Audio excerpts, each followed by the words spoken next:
Today we're talking about the gift of self, and that's why the song Blessing to the World was absolutely perfect. So, the minister of a city church enjoyed a drink now and then, as some ministers do, but he had a passion for a particular kind of spirit, peach brandy. Joe, one of his congregants and friends, knew this about him and would make him a bottle of it each Christmas. One year when the minister went to visit Joe, hoping for his usual Christmas present, he was not disappointed. But this year, Joe put a condition on the gift. He told the minister that he had to thank him for the peach spirits from the pulpit the next Sunday. In his haste to get the bottle, the minister hurriedly agreed and left. The next Sunday morning, just as the minister was making his grand march to the platform to give his riveting message, he suddenly remembered that he had to make a public announcement that he was being supplied alcohol from a member of the church. And there sat Joe, front and center, with a big grin on his face, just waiting to see what the minister would do. The minister stepped up to the lectern and said, "Before we begin, I have an announcement. I would very much like to thank my friend Joe for his kind gift of peaches, and for the spirit in which he gave them."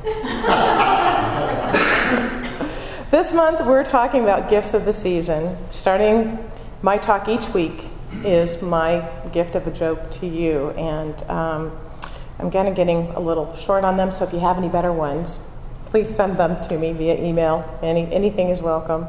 Of course, they have to be something I can say from up here, because they are taped and they go online. So anyway, so this month we are focusing on the gifts of the season. Not bribes, not gifts we've earned, like our minister friend, but gifts that we are automatically given. And just for the record, we're not talking about physical gifts, but rather metaphysical gifts. Not the gift of spirit that comes in a bottle, although that's nice, but the gift of spirit that comes in our lives. Quoting in our Psalms for the third week in a row, the gifts of heaven come alike to all. How we shall use these gifts is all that matters. And this entire month, I've invited you to ask yourself two important questions. What gifts of God, gifts of spirit, gifts of heaven am I open to receive? And how shall I use those gifts? And I framed my talks around those two questions. Well, we're going to do the same today.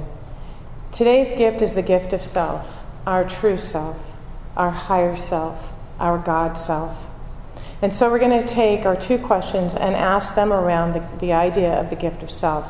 What gifts of self am I open to receive, and how shall I use these gifts? So the first one, what gifts of self am I open to receive? How many of you were here for the last two Sundays ago, the first Sunday of the month? Yeah. Yes. You were here?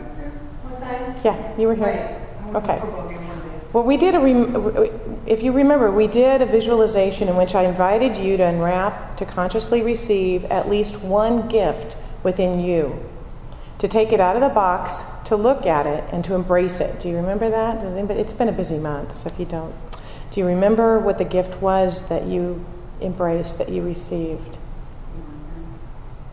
Okay. My rhetorical question for you this morning is, how have you been open to receive and experience that gift over the past 2 weeks? Or have you done what many, many, many of us do? Maybe you did identify something, and it may have felt really good in the moment.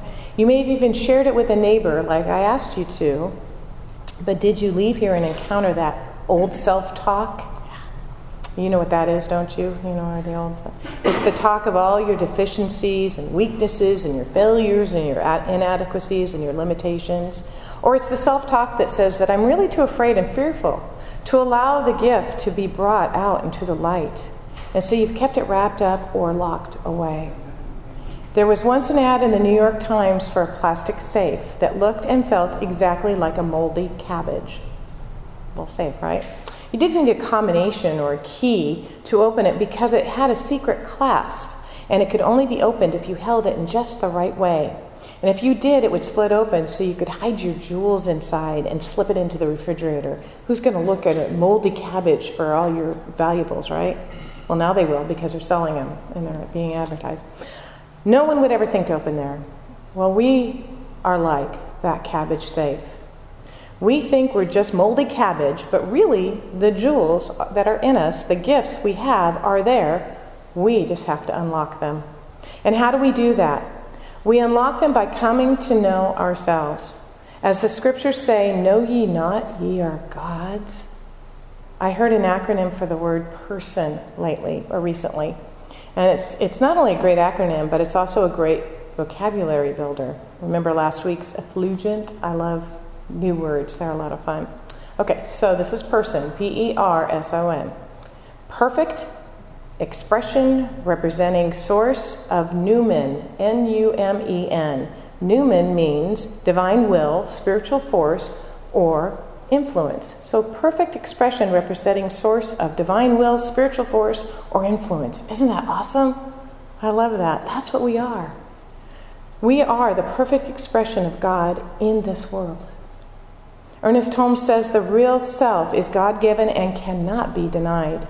It is the place where God comes to a point of individualized and personified expression. In other words, perfect expression representing source of Numen. Today I encourage you, I invite you, I urge you to be open to receive the gift of who you are, to honor the gift of who you are, and to let the gift of who you are express even in the face of your perceived limitations, fears, and challenges. This morning, I invite you to consider this. On November 18th, 1995, Itzhak Perlman, the violinist, came on stage to give a concert at Lincoln Center in New York City. If you have ever been to a Perlman concert, you know that getting on the stage is no small achievement for him.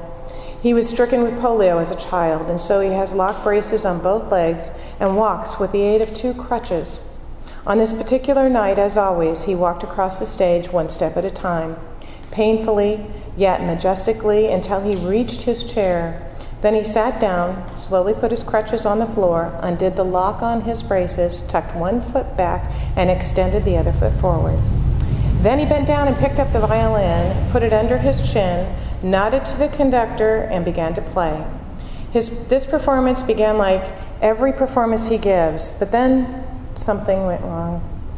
Just as he finished the first few bars, one of the strings on his violin broke. You could hear it snap. It went off like gunfire across the room. There was no mistaking what that sound meant. There was no mistaking what he had to do. People who were there that night knew that he would have to lock his braces, pick up his crutches, get up slowly, and find his way off the stage to either get another violin or another string for this one. But he didn't do any of that. Instead, he closed his eyes. He paused, and with a deep breath, he signaled the conductors to begin again. The orchestra began, and he began to play from where he had left off. And he played with more passion and more power and more purity than he had ever played before. Now, anyone who knows anything about playing a violin knows that it is impossible to play a symphonic work with just 3 strings. But that night, Itzhak Perlman refused to know that. Here's what the woman who experienced the concert wrote. You could see him modulating, changing, recomposing the piece in his head. At one point, it sounded like he was detuning the strings to get the sounds from them that they had never made before. When he finished, there was an awesome silence in the room, and then people rose and cheered. There was an extraordinary outburst of applause from every corner of the auditorium. We were all on our feet, screaming and cheering, doing everything we could to show how much we appreciated what he had done.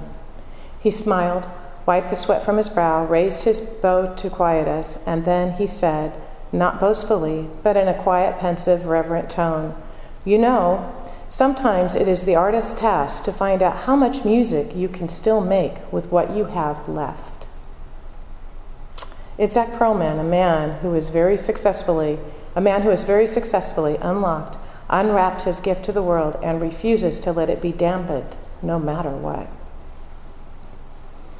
So on to number 2, how shall I use these gifts? It's okay, you might not be a concert pianist or violinist, but the world needs your music as well, and it needs it today, not tomorrow. It needs it today.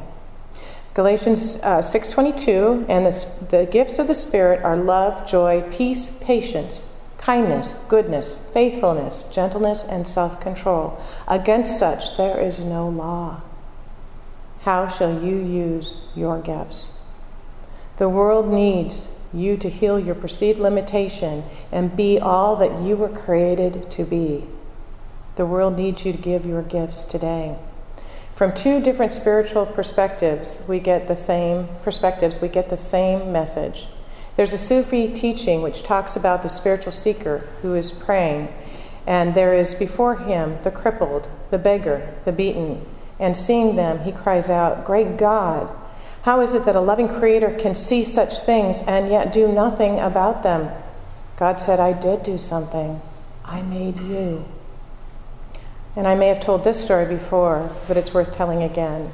There was a little Catholic church in the plaza called Santa Rosa. Do you remember this story? One Sunday morning, as the congregation filled in, there was a loud intake of breath. The statue of Jesus stood in the corner as usual, but vandals had entered the chapel and broken off its hands. After Mass, the priest organized a committee of parishioners to investigate the crime and to buy another statue. The following Sunday, as the congregation filed in for Mass, there was another loud intake of breath. This time a sign was hanging around the statue's neck. It was carefully hand-lettered, and it read, "I have no hands but yours." We are the hands of God. We are God in physical form. In the Bible, there's a story of a lame beggar who asked alms of Peter and John as they were going into the gate of the temple. And Peter said, "Silver and gold I have none, but such as I have give I unto thee. Arise and walk." And the man picked up his bed and walked. Such as I have, give I unto thee. And those are the words that are the key. Today we're talking about giving what you have, giving of self. It seems like in today's world we are more apt to say one of two things. Gold and silver I have much, so here is my generous gift. Or gold and silver I have little, so sorry, I can't give anything. If we have either of these attitudes, we have missed something very important. We've missed the wonder of putting ourselves into the gift. Such as I have, give I unto thee. I ask again, how are you using your gifts? The following was taken from the book It Was on Fire When I Lay Down by Robert Fulghum. John Pierpont died a failure, at least he thought so. In 1866, he came to the end of his days as a government clerk in Washington, D.C. He felt he never made a difference, never contributed anything to the betterment of humankind. Here is his story. Things began well enough. He graduated from Yale, which his grandfather had helped found, and chose education as his profession with such fond enthusiasm. But he was a failure at teaching. He was too easy on his students, and so he turned to the legal world for training. He was also a failure as a lawyer. He was too generous to his clients, too concerned about justice to take cases that brought good fees. The next career he took was that as a dry goods merchant. But he was also a failure as a businessman. Often he did not charge enough as a businessman for his goods to make a decent profit, and he was too liberal with credit. In the meantime, he'd been writing poetry, and though it was published, he didn't collect enough royalties to make a living either. So he decided to become a minister. He went to Harvard Divinity School, was ordained the minister of the Hollis Street Church in Boston. But his position for prohibition and against slavery got him crosswise with the influential members of his congregation, and he was forced to resign. The Civil War came along, and he volunteered as a chaplain for the 22nd Regiment of the Massachusetts Volunteers. 2 weeks later, he quit, having found the task too much of a strain on his health. He was 76 years old. Nonetheless, to him, it was another failure. He couldn't even make it as a chaplain. Someone found him an obscure job in the back of the offices of the Treasury Department in Washington, and he finished out his last years of his life as a file clerk. But he wasn't very good at that either. His heart was not in it. John Pierpont died a failure. He had accomplished nothing he had set out to do or be. There is a small memorial stone marking his grave in Mount Auburn Cemetery in Cambridge, Massachusetts. The words in the granite read, "Poet, preacher, philosopher, philanthropist." From this distance in time, however, one might insist that he was not, in fact, a failure. His commitments to social justice, his desire to be a loving human being, his active engagement in the great issues of his times, and his faith in the power of the human mind, these are not failures. In truth, much of what he thought of as defeat became success. Education was reformed. Legal processes were improved. Credit laws were changed. And above all, slavery abolished once and for all. And there's another way in which John Pierpoint was not a failure. For every year, come December, we celebrate a success. We carry in our minds and hearts a lifelong memorial to him. It's a song, not about Jesus or angels or even Santa Claus. It's a terribly simple song about the simple pleasures of life, of friendship, of laughter. It's a song that hundreds of millions of people around the world can hoot out at a moment, the first chord, as the first chord is struck on the piano, because it is the chord that is struck in our spirit.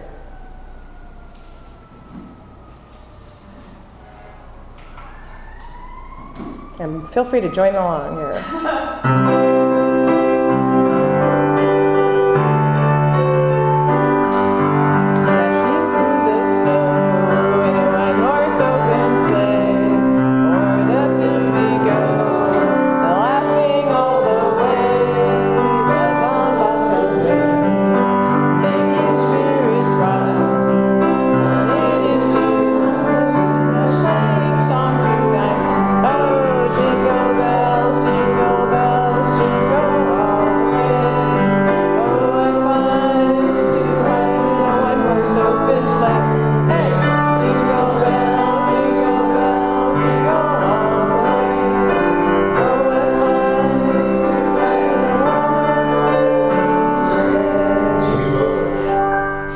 No more, no less, Jingle Bells. John Pierpoint wrote Jingle Bells.